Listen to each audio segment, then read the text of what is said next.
In this video we need to install a cronie, and then we need to create a cron job on all app servers. So let's connect to one of the app servers, Tony stapp01, and enter the password, and then do sudo su and password again. Now you are a sudo user.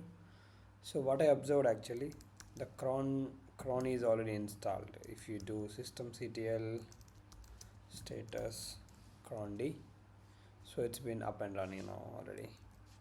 So if not, just do update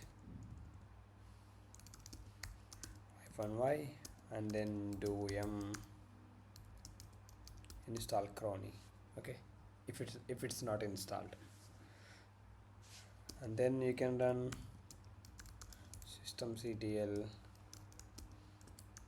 start crond. That's a service name.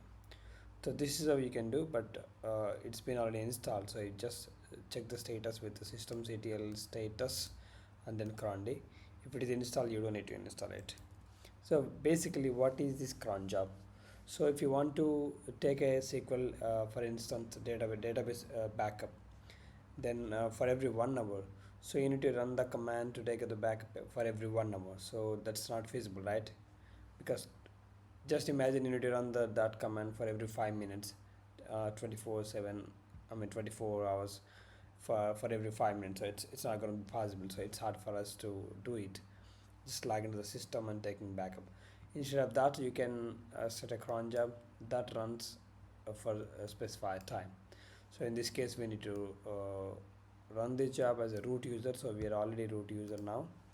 If you run the command cron tab -l, so it's gonna list out what are the cron jobs that root user has for now. So at the moment, it doesn't have any cron jobs. If you run cron tab -e, -e stands for edit, and then you can just copy this command I for insert, paste it, then escape, and then shift ZZ. Okay, if you rerun the command cron tab -l, so it's gonna list this one. So if you're confused about this cron expression,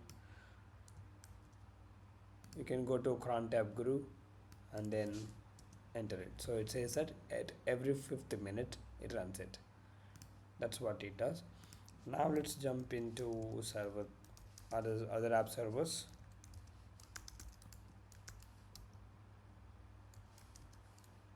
And then for the password,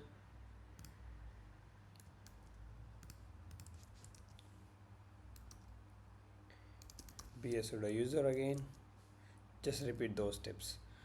So cron tab -e, and then copy it,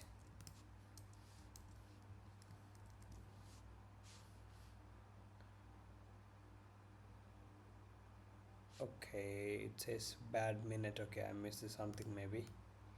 Let's copy it,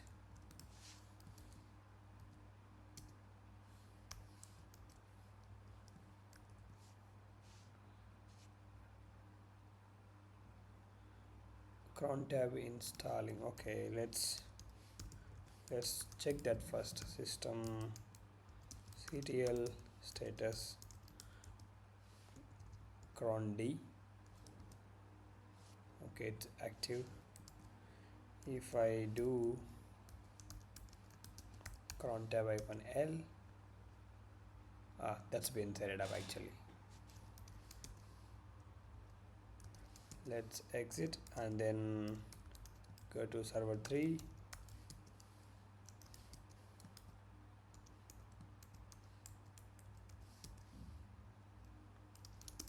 be a sudo user,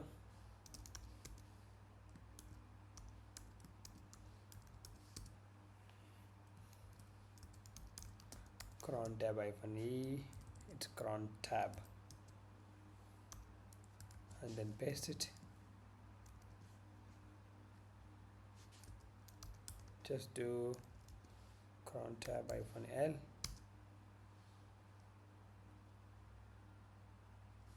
Yeah, that's been done.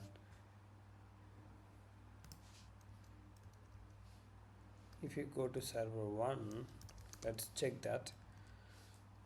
sh Tony stap01.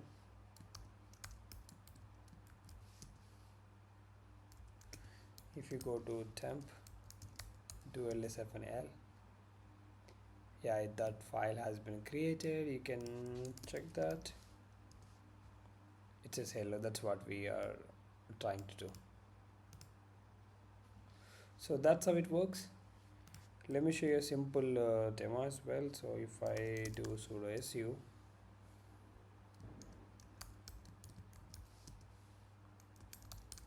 cron tab -E,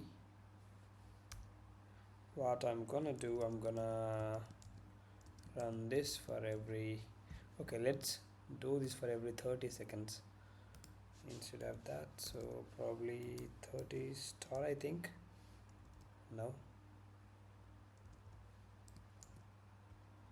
this is for every minute. Maybe if I do every 30 minutes, that's not one. Let's do this cron job for every 10 seconds. Do we have?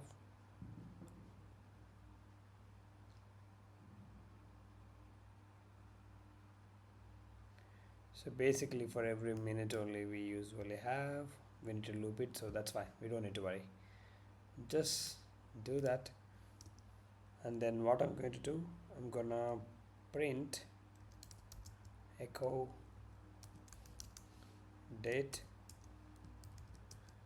to a file called date. So this double grade, then it says it usually appends. So date.txt, and then save it. If I do ls-l now, okay, where usual this is just for checking, just to understand us, okay, it's nothing related to the task and temporary only. Okay, if I do ls-l, that usually runs for every 1 minute, so we gotta wait for 1 more minute. Let's recheck. I use 5 stars. Okay, we supposed to receive date, not yet. So meanwhile I'll check this.